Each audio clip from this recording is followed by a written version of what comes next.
So I arrived in China in the spring of 1979. I was alone in China.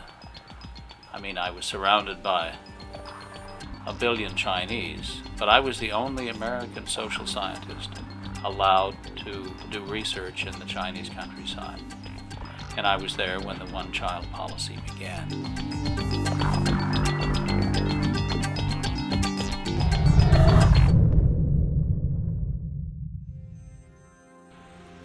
It came as a shock to me that any government would seize control over the reproductive systems of every person in the country.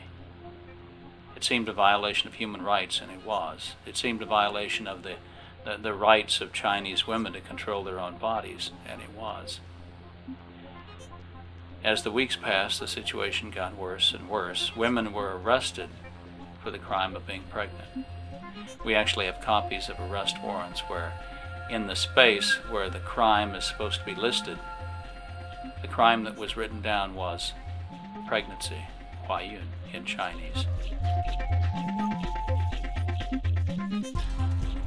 When I went to China, I had probably been in favor of population control. I probably thought that China was overpopulated, and I had no qualms about abortion. But you cannot witness an abortion at 7.5 or 8 or 9 months gestation without realizing what really happens. And what really happens is that a baby is killed, and the mother of that baby is wounded, both in body and in spirit. So when I saw these abortions carried out, I decided to do all I could to stop this evil.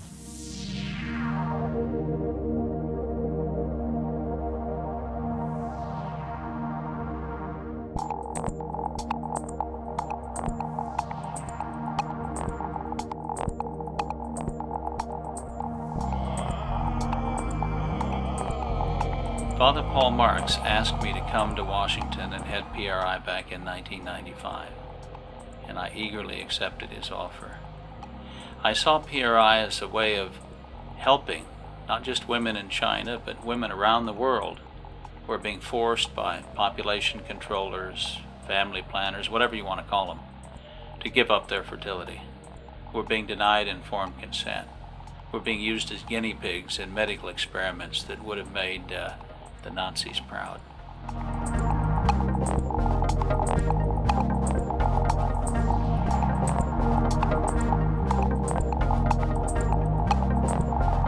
We're the organization that goes out looking around the world and in this country for violations of U.S. and international law. Other groups do good work, but we occupy a unique niche in the pro-life world. We go out and look into abuses in China and cut hundreds of millions of dollars from the budget of population controllers.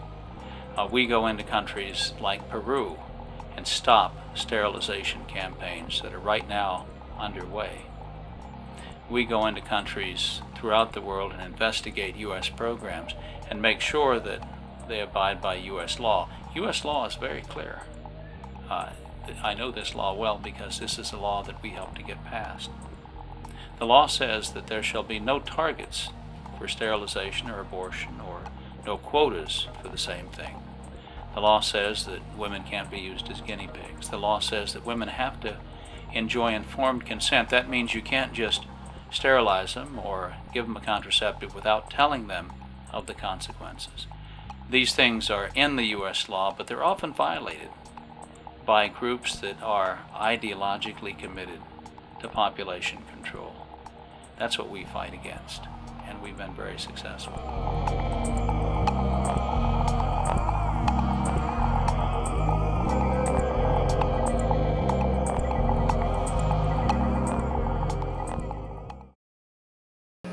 Brothers and sisters, please welcome our next speaker for the Pro-Life Summit, Mr. Stephen W. Mosher, President of Population Research Institute.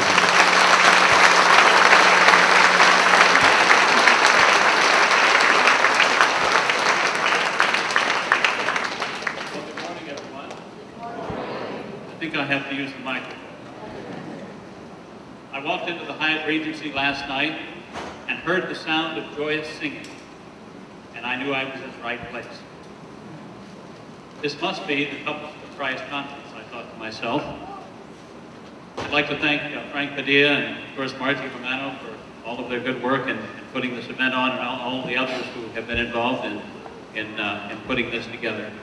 This is actually the second Couples for Christ event that I've had the pleasure of speaking at. The first was in Manila a couple of years ago, and it too was filled with music from beginning to end.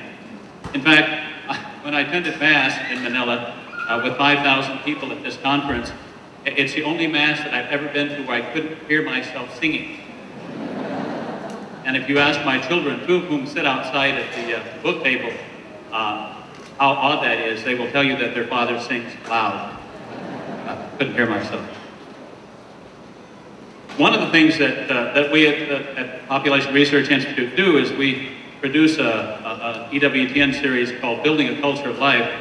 And I took advantage of being in Manila 2 years ago to do a television show, a half-an-hour documentary on the most important, effective pro-life, pro-family group in the Philippines.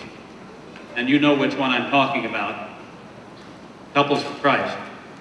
So I interviewed Frank and looked at, interviewed people involved with some of the good projects that are underway there. And I did, in fact, bring along a few copies of that EWTN show if anyone is interested. You saw in brief just now my China story. I can't tell you, well, I could tell you, but we don't have enough time, how that changed my life. Recall that one woman on the operating table. She was about 8 months pregnant. We showed a slide of it during the presentation. I was in that room when she was prepared for the abortion. In fact, I had been in the abortion clinic earlier that day when she was given a poison shot directly into the womb, directly in her unborn child. An unborn child at 8 weeks gestation, 8 months gestation, of course, is capable of surviving outside the womb. This baby was deliberately killed by lethal injection. And because she was in the 3rd trimester of pregnancy, and it would have been too long and complicated to go up through the vagina and remove the baby piecemeal, the doctors were getting ready to do a cesarean section abortion on this woman. I don't show pictures of that because people have to get up and leave when they see it. But I saw it, and I saw what happens when you do an abortion. I saw it clearly for the first time. I saw it in a way that I can never forget. I saw the dead body of the baby, and I saw the gaping wound in the body of the mother. I couldn't see the gaping wound in the body of her spirit, her mind, but it was there nonetheless. China has the highest suicide rate in the world. But there's something unique about the Chinese suicide rate. You see, in most countries around the world, I dare say in all other countries around the world, when you look at the suicide rate and break it down by sex, more men than women commit suicide. But in China, it's the opposite. Far more women commit suicide in China than men. And why? Because of what that woman had to endure that day, and because of what tens of millions of Chinese women have had to endure over the last 30 years. Forced abortions and forced sterilizations. When I was there witnessing this 3rd trimester abortion, it had 3 effects on me. The first was to instantly make me pro-life. I mean, I don't think you can truly understand, truly grasp what happens during an abortion and not become pro-life. It would take a cold and hardened soul indeed to endorse the deliberate, conscious killing of a human being, an innocent human being. So it made me pro-life. I became pro-life at that instant. The second thing that happened to me was that it made me a believer. Now, how do you get from witnessing an abortion to believing in God? Well, when I saw the abortion take place, hell yawned before me. I could see into the abyss. If such a great evil could exist, only two things were possible. One is that the universe is mad, and that there is no rhyme or reason to anything, and we might as well eat, drink, and be merry, for tomorrow we die. The other is, if such a great evil can exist, there must be a counterbalancing good. I didn't want to live in an insane asylum. And so I began to seek the good, and if you seek the good, you will find God.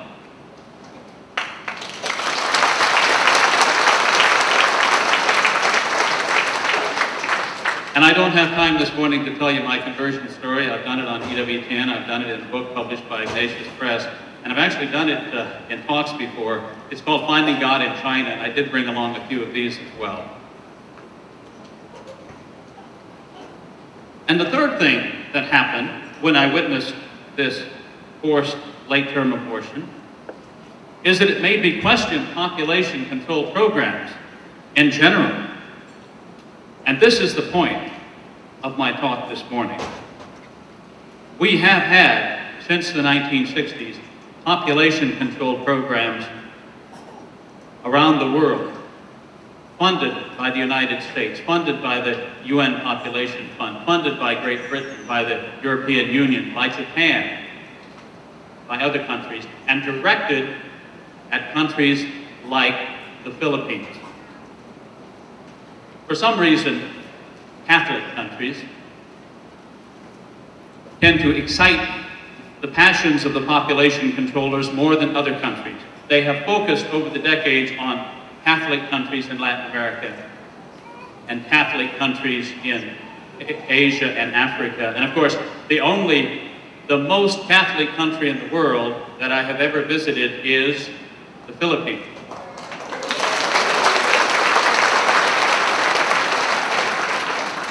"15 years ago, I was down in Cebu, and I had met with, some of you know Cebu.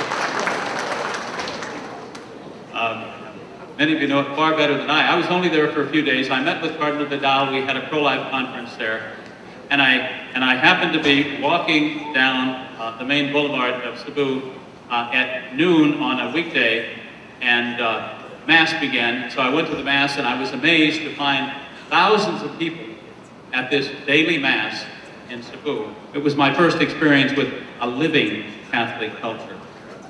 I was a new convert then.